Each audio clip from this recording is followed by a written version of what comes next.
अस्सलामु अलैकुम वरहमतुल्लाह। आप ये देख रहे हैं ये सीताफल जिसको अरबी में शरीफा कहते हैं, ये इसको यहाँ सीताफल कहते हैं। ये बहुत बेहतरीन फल है, ख़ास तौर पर क़ुव्वत बाह को बढ़ाने के लिए ज़बरदस्त फल है और खाने में बहुत मज़ेदार है। और अगर दरख्त का पका हुआ मिल जाए तो सोने पर सुहागा। आम तौर पर लोग इसको कच्चा, यहाँ के रहने वाले आदिवासी लोग, पहाड़ों में रहने वाले इसको कच्चा तोड़ते हैं और फिर बाज़ार में जाकर इसको फ़रोख्त करते हैं। लोग वहाँ से इनसे 100 रुपये टोकरा, 200 रुपये टोकरा ख़रीदते हैं। उसके बाद इनको एक दिन रखने के बाद जब ये पक जाता है तब इसको इस्तेमाल में लाते हैं और खाते हैं।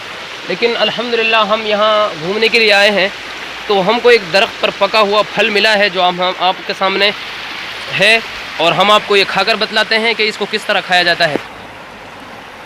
ये इस तरह तोड़ा जाता है कि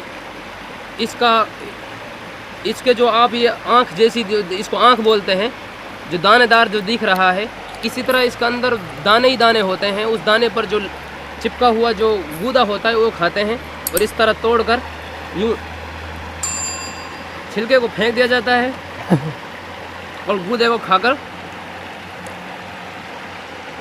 इस तरह ये गुठली निकाल कर फेंक दी जाती है।